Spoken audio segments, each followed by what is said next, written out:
कुंडली के दशम भाव से जुड़े कालसर्प दोष मुख्य रूप से दो प्रकार के होते हैं। घातक कालसर्प दोष जिसमें राहु दशम भाव में और केतु चतुर्थ भाव में हो, तथा संख्यपाल कालसर्प दोष जिसमें राहु चतुर्थ भाव में और केतु दशम भाव में हो, जहां सभी अन्य ग्रह इनके बीच में स्थित होते हैं।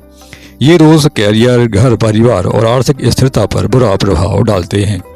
दोष का निर्माण यदि देखा जाए तो घातक कालसर्प दोष तब बनता है जब राहु दशम भाव में अर्थात कैरियर के भाव में हो और केतु चतुर्थ भाव में अर्थात घर, माँ, परिवार के भाव में हो तथा शेष ग्रह इनके बीच में फंस जाएं। संख्यपाल कालसर्प दोष इसके विपरीत स्थिति में बनता है जब राहु चतुर्थ में और केतु दशम में हो और इनके बीच में सारे ग्रह फंस जाएं। दशम भाव कर्म और प्रतिष्ठा का प्रतिनिधित्व करता है, इसलिए ये सभी योग विशेष रूप से व्यावसायिक जीवन प्रभावित अवश्य करते हैं। प्रभाव देखे जाएं तो ये दोष कैरियर में अस्थिरता, नौकरी में बाधाएं, उच्च पद न मिलना, मां से संबंध खराब होना, संपत्ति विवाद और आर्थिक तंगी अवश्य प्रदान करते हैं।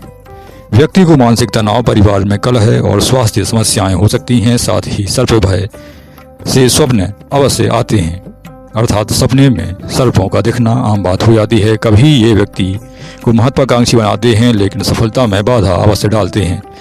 सामान्य उपाय यदि देखे जाएं तो शिवलिंग पर दूध अभिषेक अवश्य करते रहें, विशेषकर सोमवार के दिन।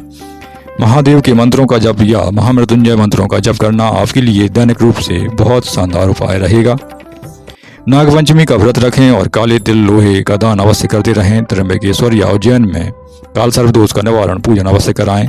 भैंस संबंधी उपाय देखे जाएं तो कालसर्प दोष निवारण में कभी कभी गौ, तुलादान या पशुदान की सलाह दी जाती है, लेकिन विशिष्ट भैंस उपाय का स्पष्ट उल्लेख दुर्लभ ही मिलता है। सामान्यतः राहु केतु शांति के लिए काले पशु जैसे भैंस आदि का दान ब्राह्मण को या नदी किनारे करने की परंपरा कुछ स्थानीय ज्योतिषियों के द्वारा प्रचलित मानी जाती है।